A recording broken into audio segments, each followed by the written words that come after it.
Y cuando hablamos del tema de la prueba pericial, debemos considerar que para explicar este inciso sexto del artículo 222, o pongámosle penúltimo, antes del último, inciso penúltimo del 222, que es en donde nos quedamos el día de ayer, es necesario primero explicarles un antecedente para que logren entender ustedes ese inciso.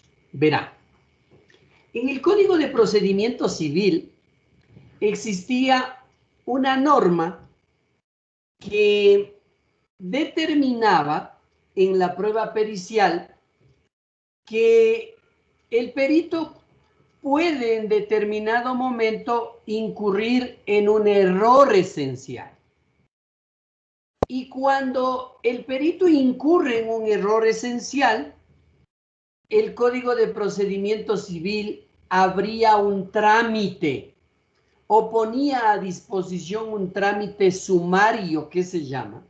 Es decir, que cuando alegaban a alguien a la prueba pericial que había un error esencial, el juez abría 4 días de prueba y debían haber presentado todos los escritos y los elementos probatorios, y después dictaba una resolución el juez, y esa resolución era sujeto inclusive de apelación ante la Corte Provincial. Ese antecedente que había, cabe explicar que un error esencial es un error gravitante en la pericia. Les voy a poner un ejemplo para que ustedes más o menos verifiquen cuándo podía haber un error esencial. Y esto se daba, les voy a poner un ejemplo, una de las partes pedía que se nombre por parte del juzgador un perito para que el perito pudiera realizar un avalúo de un bien inmueble. Entonces, el bien inmueble tenía un costo de $220,000 y el perito en su informe ponía que el bien inmueble costaba $160,000. Entonces, ¿es o no es un grave error del perito con relación a un legítimo precio o valor de un bien inmueble? ¿No es cierto que es grave que alguien que cuando cuesta 220,000, el perito le diga, bueno, ya he hecho yo los estudios, pero vale 160,000? A eso lo llamamos error esencial. ¿Por qué? Porque cuando había ese error, y en el Código de Procedimiento Civil se daba 4 días para que se demuestre el error esencial, correspondía o tocaba ir a contratar otros peritos que sepan, y me tocaba presentar informes de peritos en donde digan que vale 220, 225, 214, 215. Entonces yo ya le podía demostrar al juzgador de que el perito que presentó su informe no tenía ninguna razón de ser. Mire, entonces cuando se hace o cuando el perito incurre en un error esencial, ese es el trámite que nos tocaba hacer con el CPC o Código de Procedimiento Civil. Cuando ahora nosotros en el penúltimo inciso nos da una explicación, es con este antecedente que usted lo va a lograr entender al error esencial. Y la norma dice, en ningún caso habrá lugar a procedimiento especial de objeción del informe por error esencial, que únicamente podrá alegarse y probarse en audiencia. Entonces, ahí usted recién va a lograr entender que en el procesal civil había un trámite, había un tiempo para poder alegar el error esencial. Ahora nos dice, primero, en ningún caso habrá un trámite especial. Eso de dar 4 días de prueba, eso ya no existe. Entonces ahora nos da otro sistema, u otro esquema procesal para el error esencial. Entonces, cuando hay un error esencial, usted puede tranquilamente alegar en la audiencia el error esencial, pero debe probar en audiencia. Entonces, muchas de las personas dicen, oiga, y ahora, pero si recién el testigo, el perito, sustenta su informe en audiencia, ¿a qué horas yo consigo la prueba para demostrar que hay error esencial? Entonces, ahí viene el primer momento en donde usted puede utilizar el informe del perito. El informe escrito que se adjunta con el acto de proposición. Entonces, en un inicio decíamos, no sirve el informe pericial para el criterio del juzgador. No, este es el primer momento con esta norma en donde usted, cuando, si pongamos el ejemplo, usted es el demandado o la demandada, a usted le citan con la demanda, usted lee la demanda y puede verificar que hay una prueba pericial, usted acude rápido a buscar, a pedir el proceso para sacar copias y verificar si el perito hace bien el informe o incurre en un error esencial. Si incurre en un error esencial, usted como demandado, mire, ya tiene el tiempo de poder preparar las pruebas para probar. Porque cuando usted llegue a la audiencia y del informe pericial observa que hay un error esencial, usted ya está preparado en la audiencia para eso. De tal manera que usted podría estar listo para alegar y para probar el error esencial de un perito en audiencia. Alguien me va a decir, pero ¿y qué pasa que puso en el informe escrito que el avalúo del bien inmueble es de 160,000? Pero cuando ya va a sustentar su informe, él dice, señor juez, por un error mecanográfico se ha puesto 160,000, pero yo sustento aquí en audiencia como perito que el precio o el avalúo del bien es de $220,000.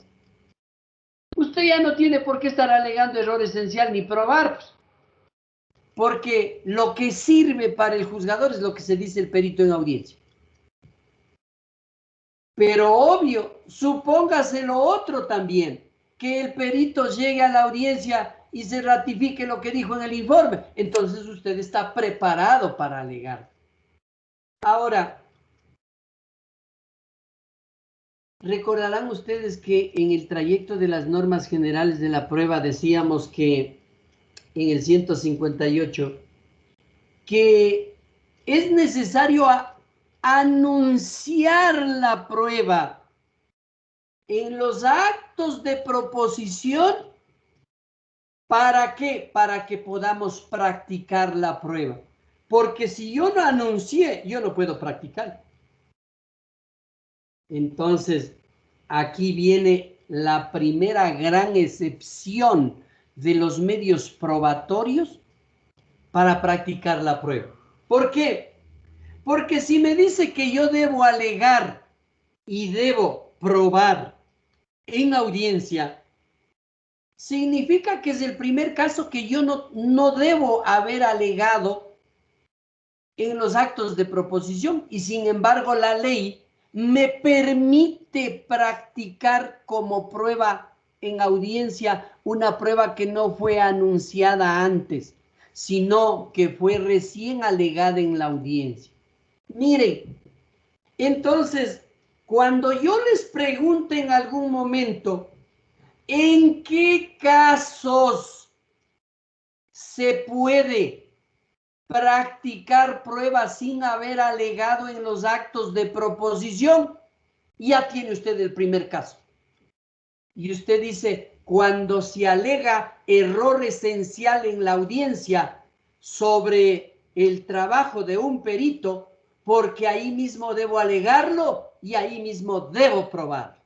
Vea, qué gran excepción que tenemos nosotros frente a las reglas que ya hemos aprendido, porque hasta el día de hoy hemos sabido que no se pueden practicar pruebas que no sean anunciadas en los actos de proposición, que no sean anunciadas como nueva prueba, como prueba nueva. Miren, eso hemos aprendido nosotros. Pero hoy acabamos de aprender una gran excepción de un medio probatorio, que es en la prueba pericial.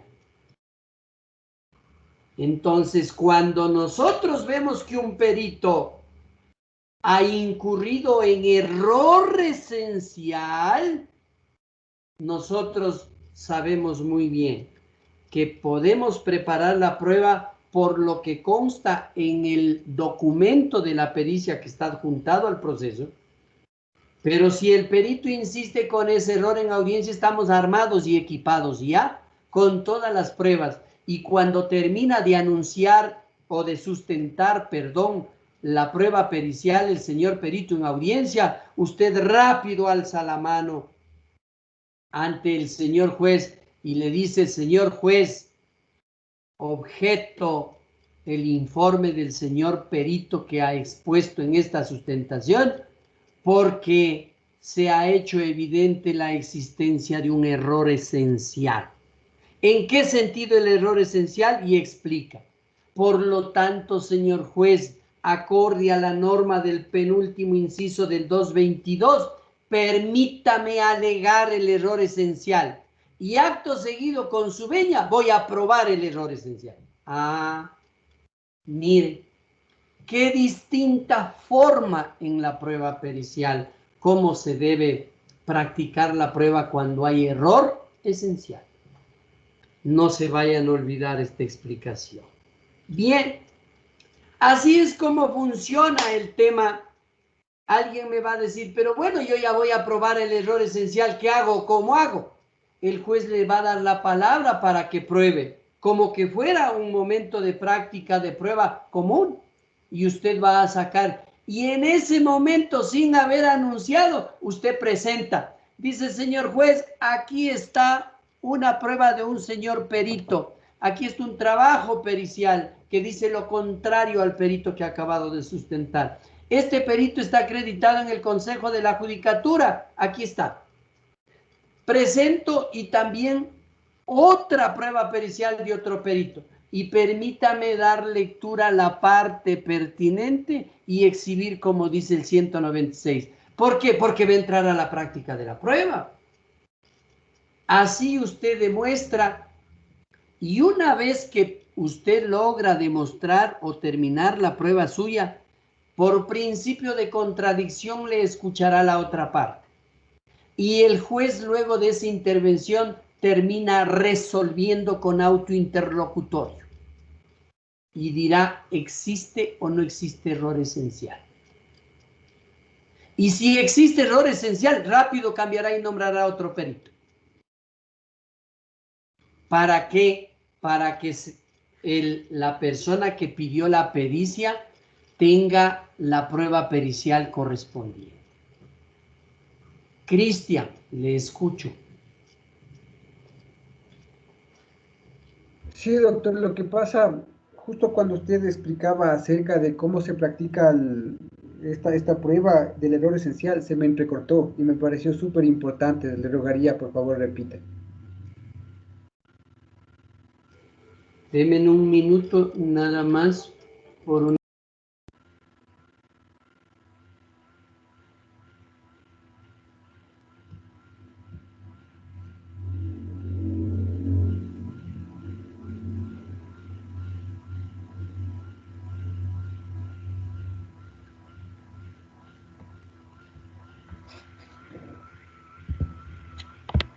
Bueno, perdone. Les decía que cuando se alega error esencial en audiencia, también la norma nos dice que debemos probar. Entonces, ¿cómo voy a probar? Cuando pruebo en contra de un perito, puedo probar de varias formas con prueba documental. Les voy a poner el ejemplo. El perito ha puesto $160,000 el avalúo de una casa. Y luego de ese avalúo, usted, al observar eso en la pericia, fue a sacar la certificación del pago de los impuestos y del avalúo comercial en el municipio. Y en la cartilla dice que vale $215,000. Ya tiene una prueba. Usted se consigue otro perito y le hace que le haga una pericia para que le haga un avalúo, y ese perito dice que ya vale $218,000. Ya tiene otra prueba. Pero en ese momento, cuando usted va llevando, ya va a la audiencia y está esperando a ver qué sustenta el perito, cuando incurre el perito en error esencial, usted alega, pero le pide al juez que inmediatamente le permita probar. Y el juez le va a dar la palabra para que pruebe, como cuando se da la palabra para que pruebe con prueba documental, normal. Entonces usted en ese momento, ¿cómo prueba? ¿Cómo practica la prueba documental? Usted, el juzgador, le va a admitir la prueba si es la carta de pago del impuesto predial y el avalúo correspondiente del municipio. Si usted llevó otro perito y va a aprobar con esa pericia, igual. Usted dice, aquí está el perito, pasa a sustentar, él sustenta, escucha al perito y usted reproduce también el documento de la prueba pericial y le dice, señor juez, he demostrado que ha existido un error esencial del perito. El perito, cuando le demuestra eso, le toca resolver al juez. ¿Cómo resuelve el juez? Con un autointerlocutorio, resolviendo si acepta o no acepta la existencia de ese error esencial. Y si ha logrado probar, inmediatamente el juzgador nombra a otro perito, un tercer perito, para que haga la pericia correspondiente. No es que el juez se queda con la pericia del que usted le demostró, no. Eso sirve solo para probar el error esencial, no para que él se quede como perito en el proceso. Eso no sirve. Así es como se prueba ese particular. Bien, cuando saliéndonos ya de este esquema, nosotros seguimos con el tema de la prueba pericial. Y en el tema de la prueba pericial nosotros podemos señalar que es como en el testimonio de un testigo o de una declaración de parte. Les decía que el perito llega y sustenta su informe. El día de ayer les expliqué cómo sustenta el informe. Una vez que ha sustentado, entonces al que pidió la pericia le da la palabra para que realice el interrogatorio. Y asimismo, cuando concluye, pasa a la otra parte para que realice el contrainterrogatorio. Es decir, en el caso en que no se haya identificado que haya error esencial, hay que seguir de esta forma, ¿sí? Hasta que se concluya el tema de la pericia. Bien, a veces puede ocurrir que las dos partes tengan peritos. Es decir, el actor un perito, el demandado otro perito. Y puede ser que un perito diga una cosa y el otro perito de la otra parte diga otra cosa. Entonces el juez se encuentra en una disyuntiva y dice, bueno, ¿y ahora a quién le voy a creer? Pues porque el perito del actor me dice una cosa, el perito del demandado me dice otra cosa. ¿Qué hago? Esta norma del último inciso del artículo 222 nos da la solución. Y nos dice, ¿qué se puede hacer frente al hecho de que, concluido el contrainterrogatorio, si es que el juez observa que hay diferencias, que hay divergencias entre entre el un perito y el otro, entonces entramos a un debate.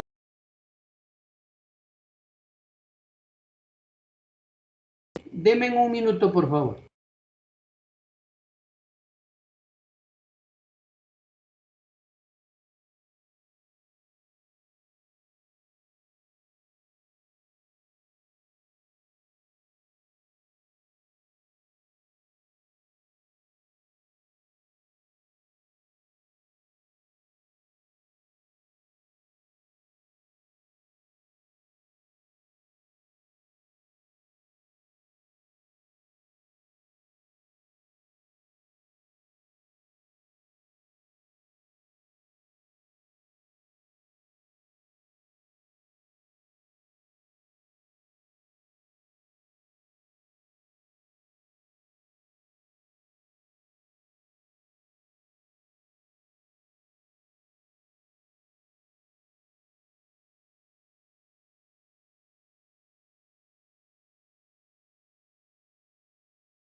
Ya, perdón, retomo el tema. Entonces, les decía que cuando existe divergencias entre una pericia y otra pericia, este es otro caso, ¿no? No se vayan a olvidar, el caso anterior es error esencial en la pericia. Ahora tenemos otro caso distinto, que es la divergencia entre dos pericias, entre la pericia del actor y la pericia del demandado. Entonces, cuando el juez identifica que existe divergencia, entonces el juez dice, muy bien, toda vez que hemos podido observar que hay una diferencia o una divergencia entre un peritaje y el otro, entonces abro el debate entre peritos, ¿sí? Y obviamente se determina, asimismo dice, de acuerdo con lo que dice el código. Lo que dice el código es cómo se debe interrogar a los peritos. Entonces, lo que dice el código es muy bien, abro el debate. A ver, señor perito Gloria Pacheco y señor perito Rodrigo Paredes. Muy bien, pasen por favor. Entonces, ¿cuál es el debate? Le escuchamos a Gloria Pacheco. Tenga la bondad en que se sustenta su informe. Aquí hay una divergencia en este punto. ¿Cuál es su criterio, por favor? Y explíquenos por qué razón. Pongamos el ejemplo y le decimos, si estamos hablando de un avalúo de un inmueble, Gloria Alexandra Pacheco, usted perito, explique por favor en qué se sustenta, cuáles son las técnicas, las averiguaciones por las que usted determina que un bien inmueble vale $80,000, mientras que Rodrigo Paredes nos dice que vale 100,000. Entonces vamos. Y se abre el debate. Y usted, Gloria, dice, bueno, señor juez, a las partes les debo indicar que yo hice estas averiguaciones, me fui al municipio, en todo el entorno del barrio donde está el bien inmueble, averigüé, y a dos casas en donde está el bien inmueble, hace un mes se vendió en esto, hace 15 días se vendió en esto, hice las averiguaciones en este sentido. Ya, además de aquello me fui a avalúos y catastros y me dieron esta información y por eso yo concluí que obviamente el bien inmueble vale $80,000. Ah, qué bueno. Ahora le toca a Rodrigo y vamos a escucharle a Rodrigo. ¿Usted por qué dice que vale $100,000 y no vale 80? Pues cuéntenos cómo es el tema. Entonces, él también va un poco a hacer la explicación. Luego de terminar este debate técnico, se vuelve a hacer lo mismo que dice el código. Por eso dice el código, la norma eso. Entonces, muy bien, les damos la palabra para que puedan hacer un interrogatorio. Adelante. El abogado de la defensa técnica de la parte actora con Gloria Pacheco tiene la palabra para hacer interrogatorio. Y la otra parte, cuando ya termine, le toca hacer contrainterrogatorio.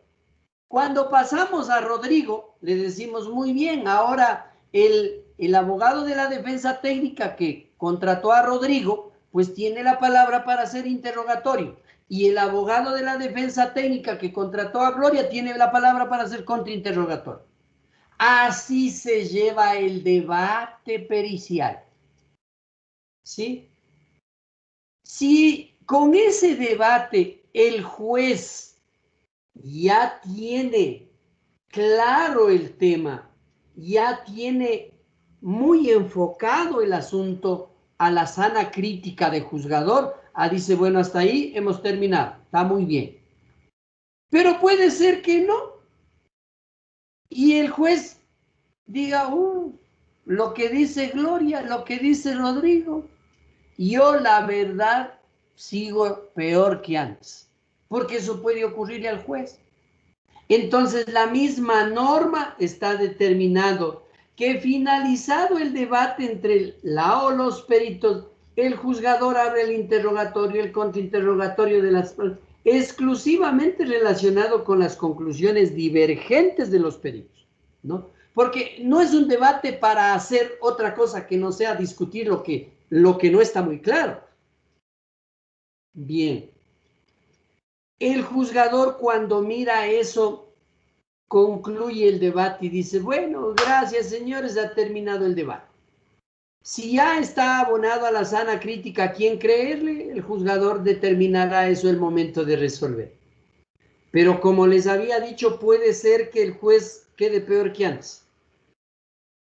Entonces, cuando el juzgador observa que obviamente existe confusión sobre este tema, el juzgador puede nombrar otro perito. Dice, bueno, ninguno de los dos. Ya una vez que ha concluido eso, yo prefiero nombrar otro perito. Y viene un tercer perito imparcial.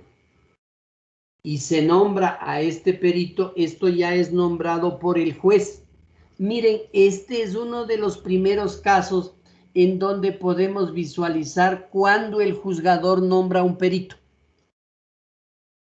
Y el caso es cuando luego de un debate de peritos de actor y demandado, el juzgador no tiene todavía la idea clara del tema para ello, entonces el juzgador, si mantiene dudas en las conclusiones de los peritos, ordenará en la misma audiencia un nuevo perito para que obviamente se realice el sorteo, si está acreditado un perito y se le dice al perito sobre qué objeto es el trabajo de su pericia. Y así se supera este problema cuando existen diferencias entre los peritos. Brian, le escucho. Sí, doctor. Hablábamos que en el penúltimo inciso podía también darse que para demostrar el error esencial se presente una prueba pericial, pero analizando el último inciso, supongo que si es que solo se presenta la prueba pericial para demostrar un error esencial, más bien sería una divergencia de opiniones entre informes periciales y pasaría más bien a darse el caso del último inciso. No. Les vuelvo a repetir que separen el penúltimo inciso con el último inciso.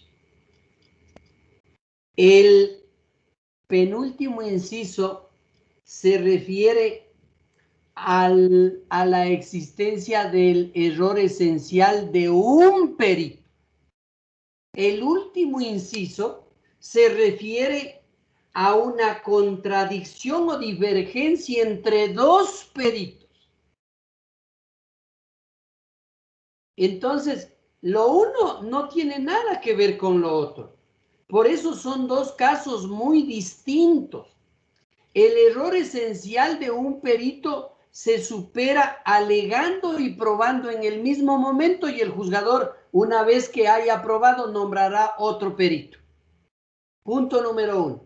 Punto número dos, dos peritos, del actor y del demandado, luego de hacer la sustentación de su informe y del interrogatorio y del contrainterrogatorio, existe divergencias entre esas dos pericias. El juez no sabe a quién creerle. Entonces dice, bueno, yo a la final no veo cómo soluciono este tema. Entonces la ley le dice, no, cuando hay esas divergencias, usted por favor abra un debate entre los peritos, escúchele sobre el tema que es motivo de la divergencia y deles, después de que termina la sustentación el uno, la sustentación el otro, deles la palabra a los abogados para que hagan interrogatorio y contrainterrogatorio y viceversa. Y ahí usted resuelve sin ningún problema, porque ya tendría elementos suficientes. ¿Qué tal que no haya elementos suficientes? El juzgador dice, ay, no tengo elementos suficientes, yo mejor no les creo a ninguno de los dos peritos y por mi cuenta me voy a designar otro perito. Y para que usted vea dónde está esa parte, usted regrésele a ver al 226, inciso segundo, y ahí le explique esta última parte. Porque en el 226 le dice, si luego del debate entre el o los peritos del juzgador mantiene dudas sobre las conclusiones de los peritajes presentados, ordenaré en la misma audiencia un nuevo perito. Ve. Doctor, pero en el caso de que se alegue error esencial propiamente, pero la única base sea una prueba pericial. como Es la única suficiente. base. Pero, O sea, lo único con lo que se presente para demostrar el supuesto error esencial sea una prueba pericial contraria, o sea, ¿es suficiente elemento probatorio? ¿Tienes suficiente convicción para dar eso? no, eso es otra cosa muy distinta. La valoración de la prueba, no se olviden los elementos de la valoración de la prueba. La valoración de la prueba se la realiza en su conjunto y cuando habla en su conjunto puede valer una prueba para la sana crítica del juzgador, como puede ser muy necesario más pruebas. ¿Qué tal que usted le lleva una prueba pericial de una persona para que le crea a usted? Primero debe ser acreditado en el consejo y el acreditado en el consejo sabe muy bien cuáles son los riesgos de que haya mentido o de que haya alterado la verdad. Una. Otra, normalmente un avalúo, ¿dónde encuentra usted en una institución pública? En el municipio, porque el municipio de Quito se encuentra lo más cerca ya del avalúo real del bien inmueble. Pero esa es una prueba en Quito. Si yo voy a Guaranda, ahí los bienes inmuebles tienen un avalúo, una casa que da la media vuelta a la manzana, vale, por decirle, unos 30,000, 40,000, 80,000 dólares está una casa de esas por allá. Entonces uno dice, a ver, qué raro un avalúo así, claro, pero ya yendo a negociar esa casa vale $1,000,000, pero en el municipio todavía consta así con ese avalúo. Entonces hay muchas diferencias y claro, nosotros estamos aprendiendo no solamente para ser abogados aquí en Quito, sino estamos aprendiendo para ser abogados en cualquier parte del país. Entonces, obvio hay que saber dimensionar esas cosas. Y si usted quiere ser más contundente, yo no presentaría una pericia, presentaría dos de dos acreditados. ¿Qué dice usted como juez si yo le llevo dos pericias que la una vale 215,000, la otra vale 217,000 de los peritos que usted lleva? Y el perito que usted está cuestionando con error esencial ha puesto 150. ¿A cuál le creerá usted como juzgador? Entonces, mucho depende de cómo va a estructurar la prueba. No se vayan a olvidar, para tener la lógica probatoria, es que hemos aprendido varias reglas. Y esas reglas no hay que olvidarlas. Bien. Entonces, así es el segundo caso del tema del debate probatorio, en donde desemboca cuando el juzgador no ha llegado a su convencimiento, entonces entra esta segunda fase. Bien, en el artículo 223 nos habla de la imparcialidad de los peritos. No se olviden que un perito está sujeto a reglas y a una de ellas, la más importante, la imparcialidad. El día de ayer nos estaban manifestando como si puede ser un familiar el perito. No hay ningún problema. El punto es cómo es el enfoque del perito frente al juez y frente a las partes. Y en ese enfoque estamos hablando de la imparcialidad. Entonces, este es si se quiere, el principio más importante en la actividad objetiva del perito.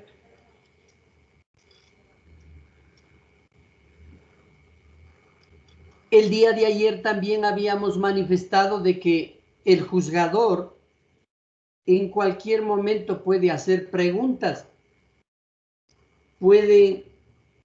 Aquí hay una norma muy importante en el inciso segundo del 223 y que me gustaría que lo subrayen o lo resalten o lo pongan un ojo, una pestañita, una rayita, algo que les llame la atención cuando se lean, porque esta es la normativa que particulariza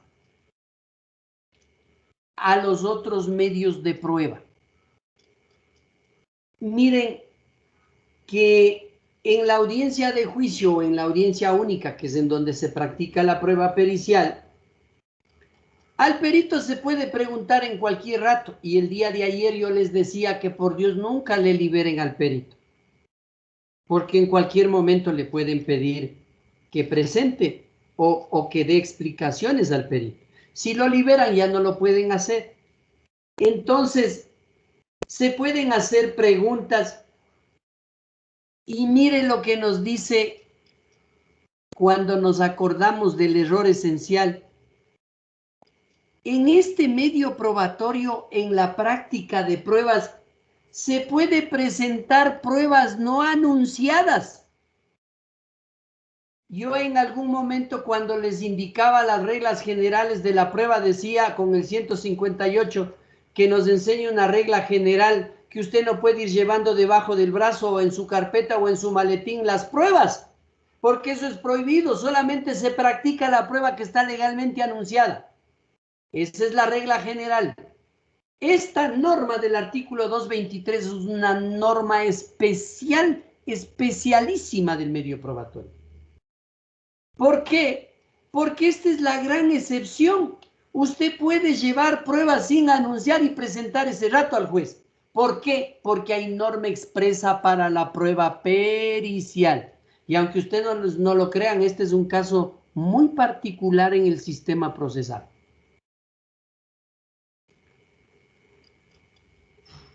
Obviamente, ¿para qué puede presentar pruebas que no hayan sido anunciadas? Para varias cosas. Usted puede presentar en la prueba pericial pruebas que no hayan sido anunciadas. ¿Para qué? Para determinar o para probar la parcialidad o la falta de idoneidad del juzgador, del perito. Para eso. Verán, para demostrar la parcialidad del perito. Y ahí vamos, por ejemplo, lo que decía ayer uno de sus compañeros. Si podrá ser el primo, el hermano, etc. Si yo veo que el perito se salió de la imparcialidad y se sesgó, yo automáticamente ya tendría la partida de nacimiento, ya tendría algún documento que determine el parentesco que tienen para decirle, vea, señor juez, yo he visto que el perito en el trayecto de su sustentación ha sido por demás parcializado a la otra parte. Pero claro, ¿cómo no lo va a hacer si es el primo hermano de la persona? Tenga, señor juez, aquí está, yo traje la partida de nacimiento, vea, toma. Entonces, evidentemente, yo puedo probar eso. Si es que vemos de la idoneidad, usted sabe que un perito debe ser idóneo, debe ser especializado en la rama, ¿no es cierto? Pero a veces se acreditan porque reúnen algunos requisitos básicos, pero obviamente no son idóneos. Yo he visto que ingenieros agrónomos se califican de peritos para hacer avalúos de bienes inmuebles, de edificios, etc. ¿Usted cree que la idoneidad profesional le serviría de un ingeniero agrónomo para ese propósito? No. Entonces, yo podría llevarle automáticamente, ustedes saben que con el número de cédula y el nombre completo del perito, yo puedo entrar a la página del CENESID y bajarme ahí para demostrar, para que ver qué título tiene. Y cuando yo veo que el perito realmente tiene muchas falencias en su conocimiento técnico, yo puedo bajarle por la vía de la idoneidad. Pero yo llevé la prueba, yo no anuncié. En ese momento le digo, vea, señor juez, hasta he logrado imprimir el documento del CENESID. El señor ingeniero que ha venido a demostrar que tiene conocimientos de un avalúo de un bien, le vengo a manifestar que este perito no es idóneo, es un ingeniero agrónomo. Y aquí está, tome, le presento la prueba. tenga la bondad, ¿cómo puede ser que usted puede convencerse con lo que le dice el ingeniero agrónomo? Ah, también puedo hacer eso.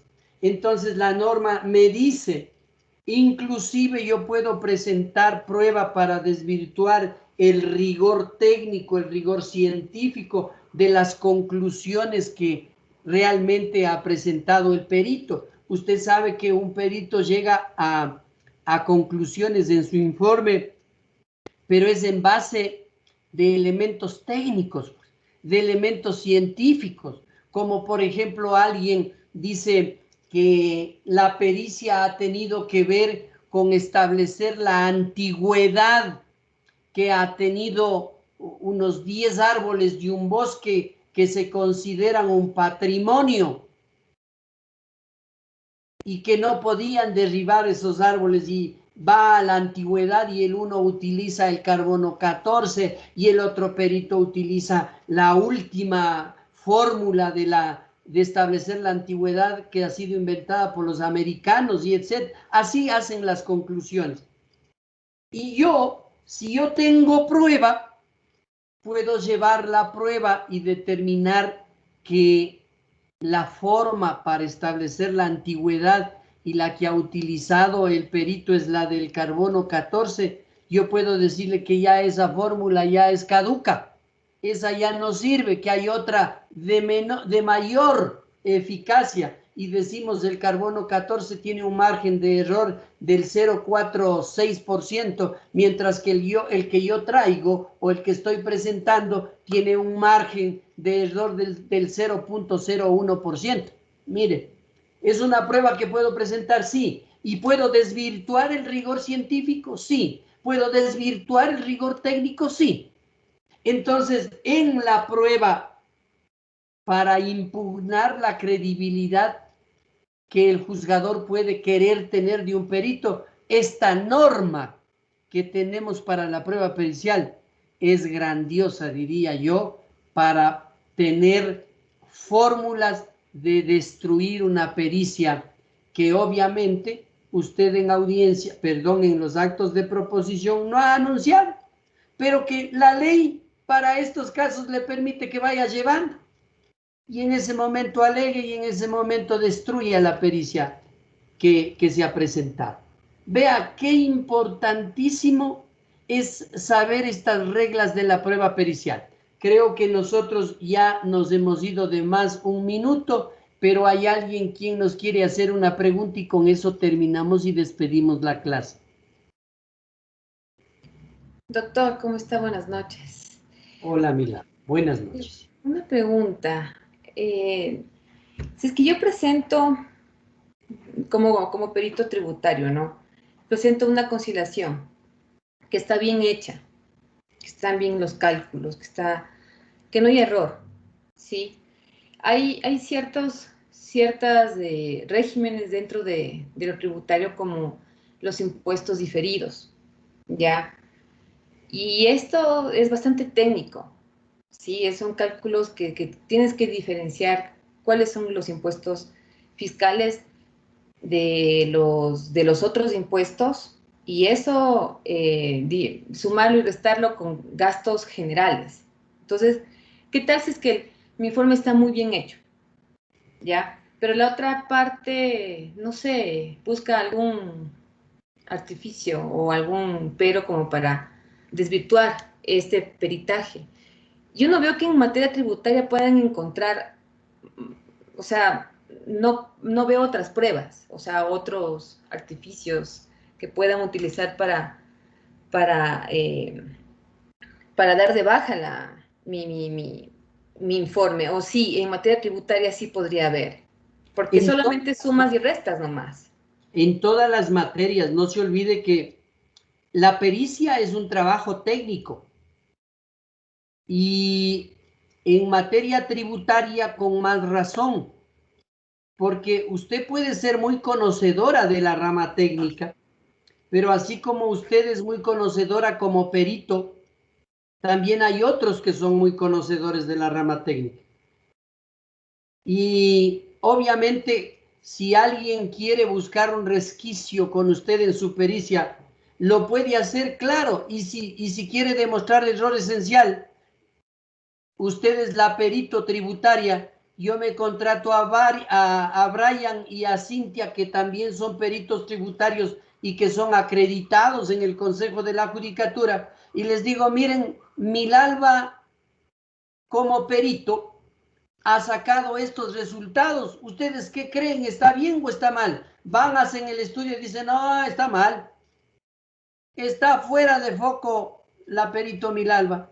Nosotros vamos a hacerle ver al juzgador y vamos a hacer informes para que usted pueda presentar. Además, le vamos a enseñar cómo se sustenta el tema técnico tributario, porque yo también soy abogado y a veces tengo que aprender de los peritos para poder alegar yo.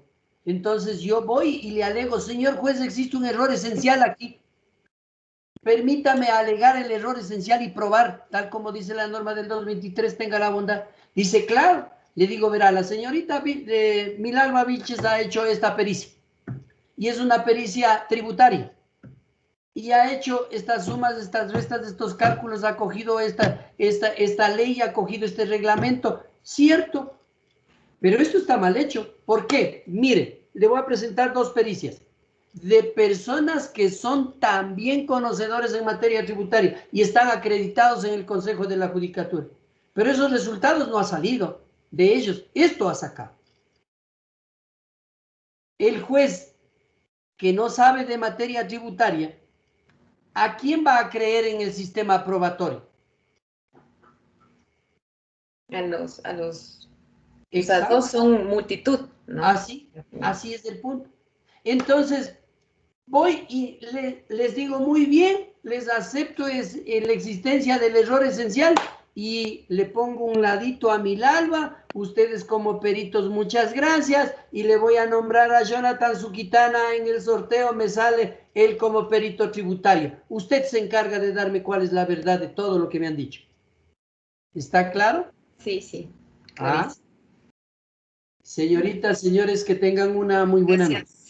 Buenas noches. Gracias, doctor. Igualmente, doctor, muchas gracias. Buenas noches.